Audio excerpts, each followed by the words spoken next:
प्रकाश के राह के दर्शकों को नमस्कार। साथियों, आज बात करते हैं झारखंड के पूर्व मुख्यमंत्री हेमंत सोरेन की। हेमंत सोरेन आदिवासी मुख्यमंत्री थे और अपना शासन प्रशासन संविधान के अनुसार उनका कहना है चला रहे थे, लेकिन एक प्रकरण में ईडी उनका पीछा कर रही थी। कई सम्मन भेजे। 31 जनवरी को शाम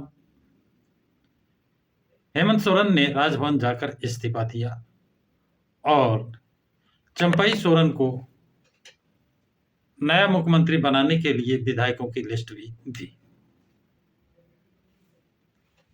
कुछ इंतजार के बाद 31 तारीख को ही हेमंत सोरेन को ईडी के अधिकारी गिरफ्तार कर लेते हैं और चंपई सोरेन को 2-1 दिन वेट कराने के बाद उनको मुख्यमंत्री पद की शपथ दिलाते हैं। 5 फरवरी को चंपई सोरेन को बहुमत साबित करना था, जिसमें हेमंत सोरेन ईडी के कस्टडी में विधानसभा में गए और वहां पर जो फ्लोर टेस्ट हुआ उसमें चंपई सोरेन को 47 वोट मिले और विपक्ष को 29 इस तरह हेमंत सोरेन की पार्टी की चंपई सोरेन की भारी बहुमत से विजय प्राप्त की।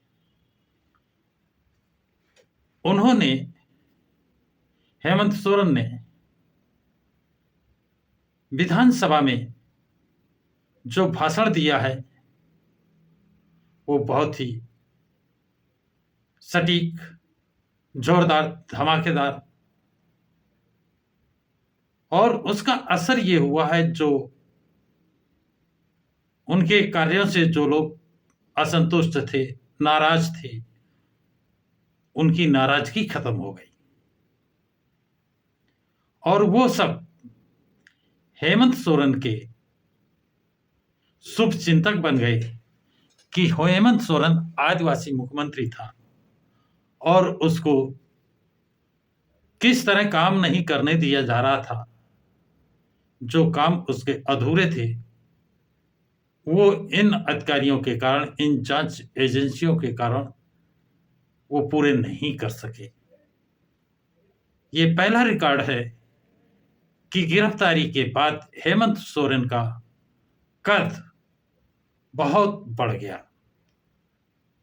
जो हो सकता है गिरफ्तार ना होते तो जीरो होते, लेकिन अब वो आदिवासियों के, झारखंड के हीरो बन गए हैं और उनकी तारीफ जो विश्व सूत्रों से मालूम हुआ है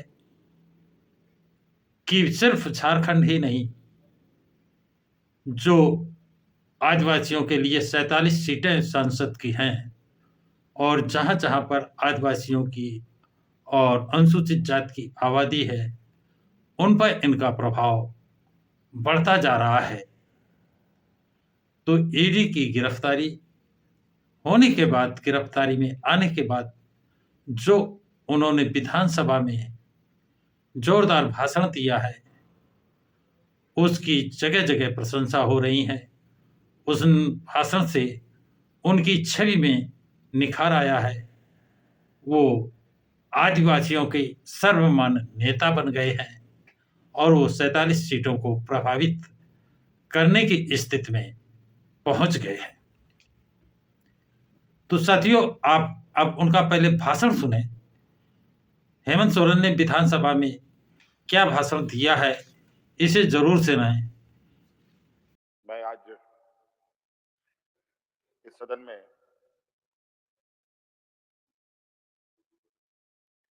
आदरणीय चंपई सोरेन जी के विश्वास मत के इस बहस का हिस्सा बन रहा हूं और हमारी पूरी पार्टी और पूरा गठबंधन दल आदरणीय चंपा सोरेन जी को समर्थन करता है और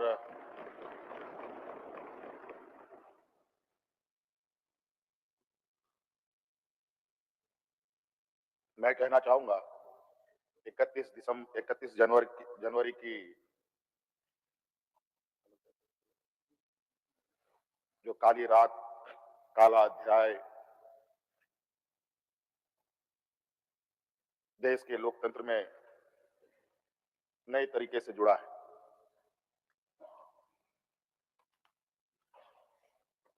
31 तारीख रात को देश में पहली बार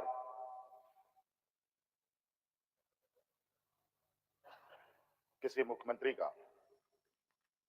गिरफ्तारी हुई हो, मेरे संज्ञान में नहीं है। ये मुझे लगता है ये पहला घटना है और मुझे लगता है इस घटना को अंजाम देने में कहीं ना कहीं राजभवन भी शामिल रहा है।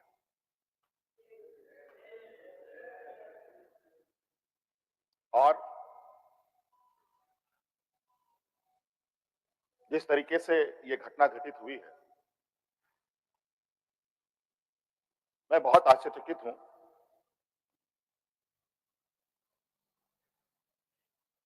इसलिए कि मैं एक आदिवासी वर्ग से आता हूं, नियम कायदे कानून की जानकारी का थोड़ा अभाव रहता है। बौद्धिक क्षमताएं अभी हमारे विपक्ष के बराबर हम लोगों की नहीं है,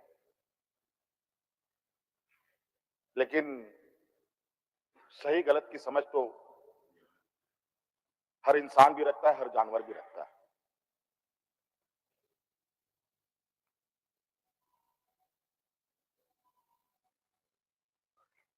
अध्यक्ष महोदय, बड़ी सुनियोजित तरीके से बड़े लंबे समय से 2022 से 31 तारीख को दिए गए अंजाम की पटकथा लिखी जा रही थी। बड़े तरीके से उस पकवान को बहुत धीमी आंच में पकाया जा रहा था, लेकिन ये इनकी जो पकवान है ये पकने को तैयार नहीं थे। लेकिन इन प्रकार इन्होंने इस आधे अधूरे पकवान को अपने लिए परोसा और बड़ी सुनियोजित तरीके से मुझे अपनी गिरफ्त में लिया है।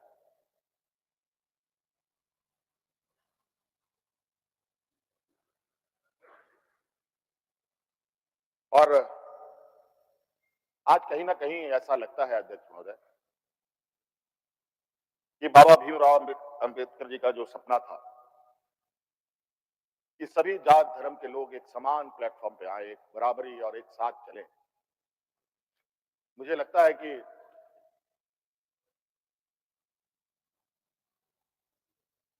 जिस तरीके से बाबा भीमराव अंबेडकर जी को भी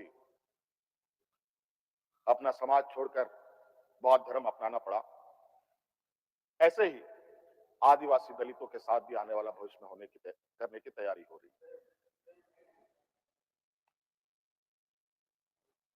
बड़ा सुनियोजित तरीके से अनेकों कालखंड को देखेंगे अध्यक्ष महोदय, जो इन आदिवासी दलित पिछड़े अल्पसंख्यक के ऊपर अत्याचार हुए हैं, वो अत्याचार अध्यक्ष महोदय नए नए चेहरे, नए नए शक्ल, नए नए रूप में दिखते रहे हैं। आज उसी का जीता जागता उदाहरण 31 जनवरी को देखने को मिला है। और आज कहीं ना कहीं इन वर्गों के प्रति जो हमारे सत्ता पक्ष की घृणाएं हैं, ना जाने इनकी घृणाएं इनको ताकत कहां से मिलती है, ये हमारे समझ से परे है।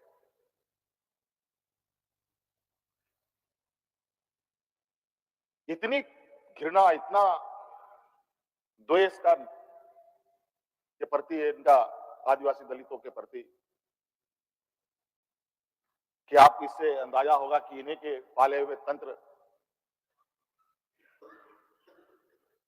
ये कहते शर्माते नहीं, ये जंगल में थे तो जंगल में ही इनको रहना चाहिए। हम जंगल से बाहर आ गए इनके बराबर बढ़ गए तो इनके कपड़े मैले होने लगते हैं। ये हमें अछूत दिखते हैं।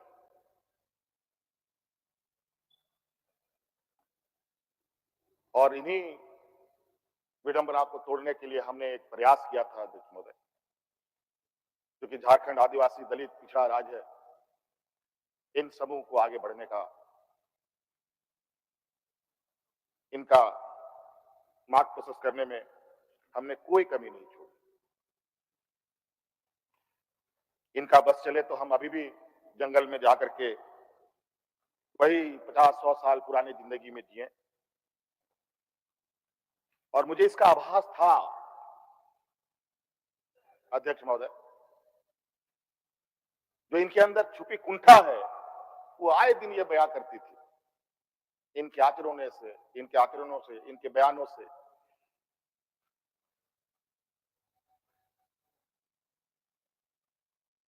लेकिन हमने हार नहीं मानी है अध्यक्ष महोदय। इनको लगता है कि मुझे जेल के सलाखों के अंदर डालकर ये अपने मंसूबे में सफल हो जाएंगे। ये झारखंड है अध्यक्ष महोदय, ये देश का एक ऐसा राज्य है जहां हर कोने में आदिवासी दलित पिछड़े वर्गों से अनगिनत सिपाहियों ने अपनी कुर्बानी देकर यहाँ के आदिवासी दलितों की जान बचाई।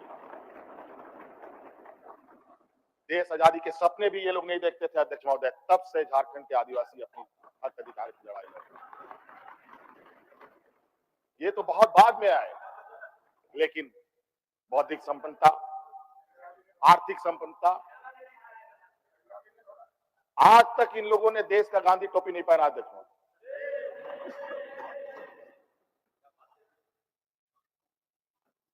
अध्यक्ष महोदय, ईडी, सीबीआई, इनकम टैक्स,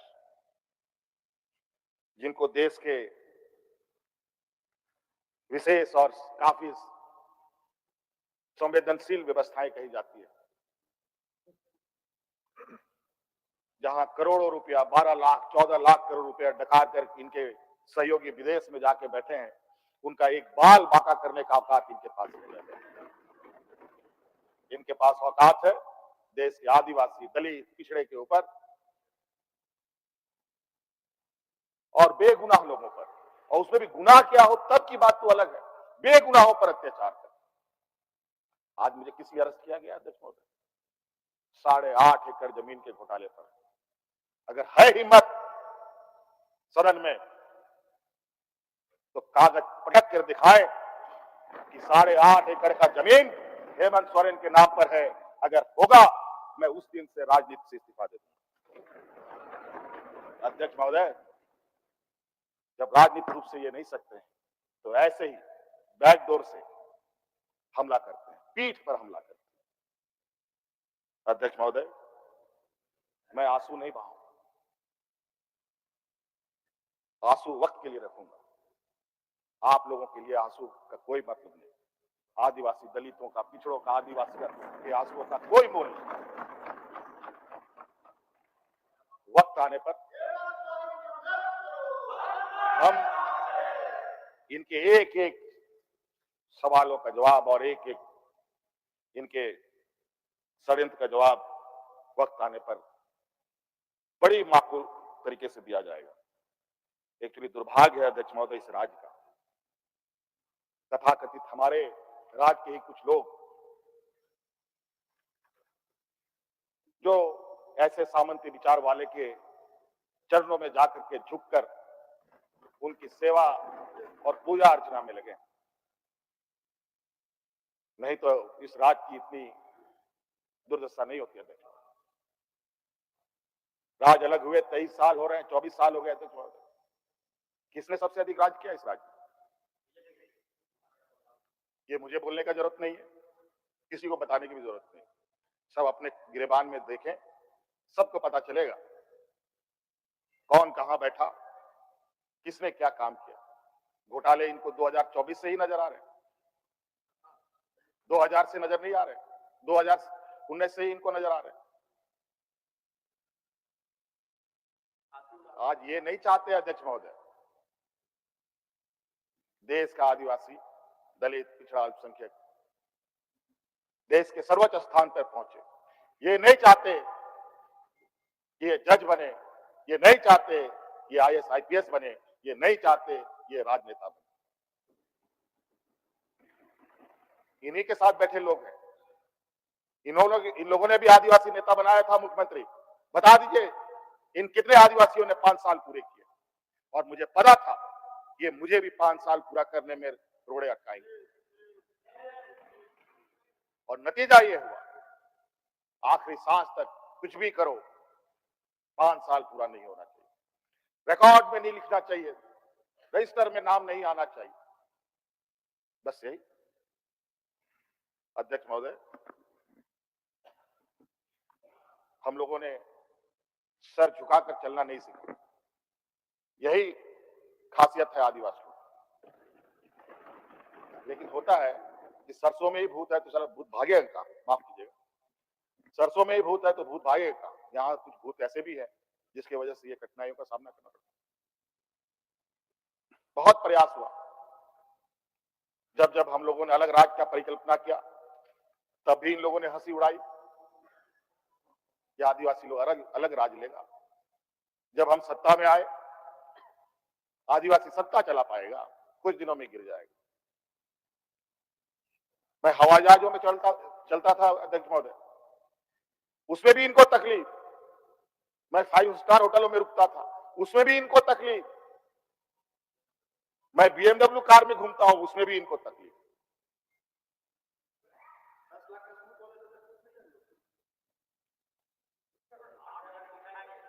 क्या कहावत है कि हम करें तो गुनाह, ये करें तो क्या, यही कहावत है।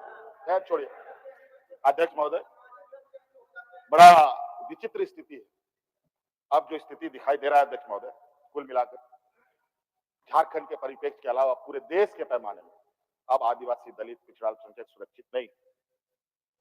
विशेषकर झारखंड में तो यहाँ के खनिज संपदाओं को, जो वर्षों से इस पर लोगों की गिद्ध नजर है और आगे भी रहेगी। ये तो हम थे अध्यक्ष महोदय, ये बहुत फूक फूक करके उनको आगे बढ़ना पड़ता। ये खुला दरवाजे की आदि हो चुके हैं। इनको कोई रोक टोक नहीं कर सकता। जो इनके सामने आएगा वो इसी तरीके के अंजाम से उनको गुजरना पड़ेगा। और इनको लगता है ऐसे अंजाम देने से झारखंड के लोग घबरा जाएंगे। ये आप लोगों की बहुत बड़ी भूल है और इतनी बड़ी ये भूल होगी तो झारखंड का इतिहास आपको कभी माफ नहीं करेगा। अध्यक्ष महोदय,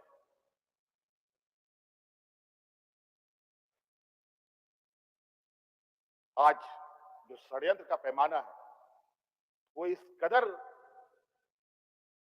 बड़े उसके जो दायरे बने हैं, कानून के अंदर रह करके गैर कानूनी काम करना कैसा हो, ये किसी से सीखना हो तो इन लोगों से सीखिए और इनके संस्थाओं से सीखिए। मैं तो कहता हूं, मैं फिर से कहता हूं कि आप लोग दस्तावेज लाइए सदन में, या आपने ईडी और सीबीआई को सपोर्ट कीजिए और कोर्ट में पेश करें। एक भी दस्तावेज अगर आप लोग निकाल के दिखा दें कि हमने 8.5 एकड़ जमीन हड़पी है, तो मैं उसी दिन राजनीति से संन्यास किया, झारखंड छोड़ के चला जाऊं। अब इनको नहीं मिला तो हमारे बीवी, बच्चों, परिवारजनों के खाता वही ढूंढने में लगे।